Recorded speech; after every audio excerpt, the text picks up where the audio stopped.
The fog rolled off the river like wet wool and didn't lift.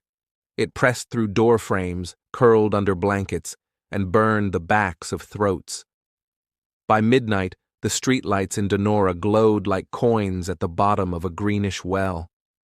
A man walking home from the late shift stopped to cough until he had to brace a hand on a stoop. A neighbor tried to guide him inside and lost him 3 steps away in air that felt heavier than water. Dogs wheezed. Chickens sat down in their coops and didn't stand again. People shut windows that had never needed shutting in October and found the fumes already inside. Donora sat in a narrow bend of the Monongahela River, hemmed in by ridges that were good at holding sound and smoke.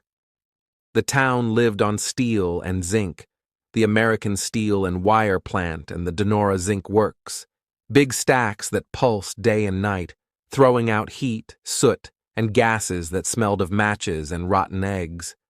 Most days the wind carried the waste away. On Tuesday, October 26th, 1948, the weather flipped the valley like a lid. A temperature inversion settled in. Warm air aloft, cold air at the surface, a cap that kept the town's breath trapped under it. The furnaces kept running. The smoke had nowhere to go. People noticed the first bite in the air that afternoon. By the next morning, the haze had a color to it and a taste, metal on the tongue, sour in the nose, sharp enough to sting eyes. Nurses started seeing wheezing cases that looked like asthma but came in clusters. Mill workers, shopkeepers, a child with no history of trouble. Doctors wrote the same words again and again, dyspnea and cyanosis, and sent patients home with oxygen tanks that emptied too fast. By Thursday, the fog lay so low that drivers crawled with heads out the windows and still clipped fences. The football game for Friday was in doubt. The Halloween parade posters looked foolish on telephone poles you could barely see. The chemistry wasn't a mystery to the men who worked the furnaces, even if the names were. The zinc plant roasted ore and drove off gases.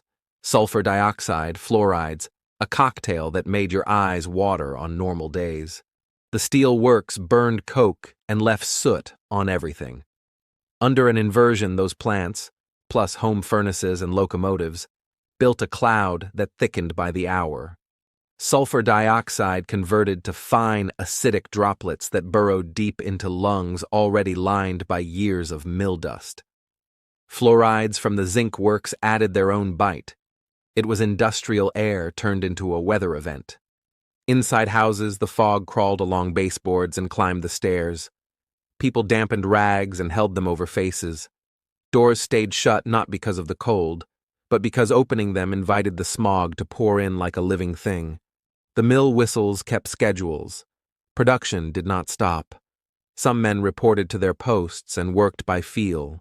Others turned back after a block, dizzy and scared to admit it. A woman who had never smoked a cigarette in her life lay down at noon on Friday and woke gasping, lips blue, heart pounding as if she had sprinted, the room a dim box on its side. By Friday night, October 29th, the town was a row of faint rectangles in a sour sea. Calls to the 2 funeral homes picked up. At the hospital and in living rooms, oxygen ran low. Volunteer firemen drove with ropes tied to the truck so a man could walk ahead and feel for the curb. The Red Cross opened stations with cots and cylinders. Physicians moved house to house, guided by porch lights and shouts. They gave aminophylline for breathing, morphine for terror, and hoped it would be enough. It often wasn't. The first deaths came in clusters. Older people with weak hearts, asthmatics, those with chronic bronchitis. The coroner counted, and the number climbed. Saturday was worst. The inversion lid held tight, and the mills still burned. Ambulances were useless when you couldn't see the hood ornament. Neighbors carried neighbors to the firehouse through air that felt like it could be sliced. The town's undertakers began to improvise. A priest stood in a doorway and gave last rites to a man on a couch, then stepped outside and nearly fell on the stoop, stunned by the taste in his mouth. People called the plants and begged for shutdowns. Managers said the furnaces couldn't be banked quickly without damage and risk. Production continued. News stories began to move beyond the valley. Reporters found their way into town and wrote about a place where the sun had not appeared for days and where you could scrape residue off a window pane with a fingernail. State officials called Donora's mayor. The county health department tried to coordinate oxygen from Pittsburgh. The governor's office held calls with U.S. Steel executives. The school gym filled with cots. At the zinc works, workers loaded rail cars by lantern. The plant's own fumes curled around them in the lantern glow. On Sunday morning, October 31st, the air shifted. A light rain began to fall. The inversion broke like a pane of glass under heat, slow at first, and then suddenly gone. The fog thinned to the ordinary coal smoke people knew from their porches. You could see the river again. Sirens kept sounding, but less often. In houses where curtains had stayed pulled for days, people opened windows and cried without coughing. The football game had long been canceled. The parade would not be rescheduled. The mills finally agreed to slow down. The count of the dead stopped rising as fast, and then rose again anyway as the sickest faltered. The immediate toll generally recorded is 20 people dead during the event, with several more dying in the following days. Thousands, estimates around 6,000 in a population of 14,000, were sickened. General practitioners kept notebooks with page after page of names and symptoms. Veterinarians counted animals that didn't survive, birds that fell from rafters, pets that grew lethargic and then still. Mill workers who had carried a cough for years now carried one more layer of damage that would not go away. It felt personal because it happened in kitchens and bedrooms, not on a river or a road. The killer had come inside. Investigators arrived with clipboards and portable instruments.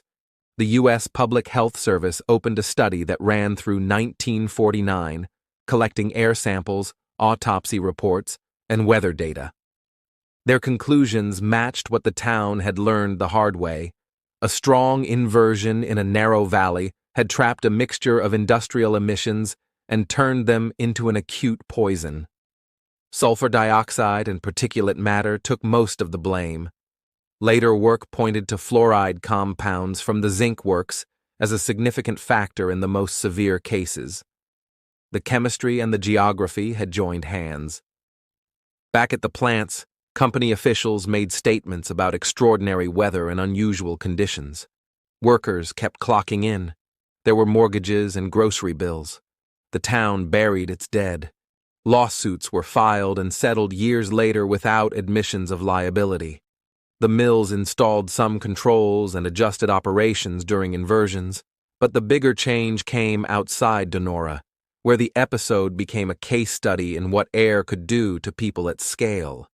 It joined the London killer fogs and the trail of smaller catastrophes that proved smoke was not just a nuisance or a sign of prosperity, but a hazard as real as a speeding train. Policy followed slowly, then faster. The Donora disaster helped push the first Federal Air Pollution Control Act in 1955, which funded research and encouraged state action. Those efforts laid groundwork for the Clean Air Act of 1963 and its later, stronger amendments that set national standards and put measurements and enforcement behind the idea that the air should not harm the people who breathed it.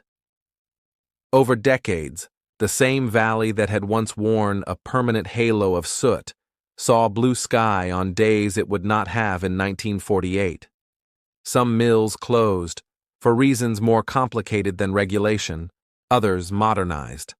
The cemetery never changed. Years later, survivors could still describe the taste of that week. It came back in October sometimes, when fog lay between the hills at dawn, harmless and beautiful, and a person would hesitate anyway before taking a deep breath.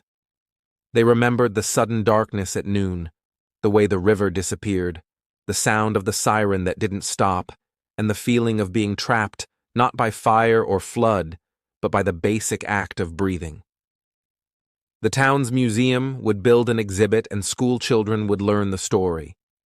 A valley, a cap of warm air, stacks that didn't shut down, a fog that turned into a killer. Stand on a ridge above Donora in fall, and you can trace the arc of that inversion with your eye. The hills are close, the river is patient, and a town still hugs both. The lesson is not that weather is cruel, or that industry is only danger. It is that systems can align in ways that leave ordinary people exposed, and that only attention, measurement, and the will to change can keep the next alignment from drawing the same hard line. In 1948, the line ran right through living rooms. People crossed it on foot, carrying oxygen tanks and neighbors. The town survived. The warning it sent did not fade. Thank you for listening to Road to Ruins. Subscribe for more true stories where systems fail and people pay the price.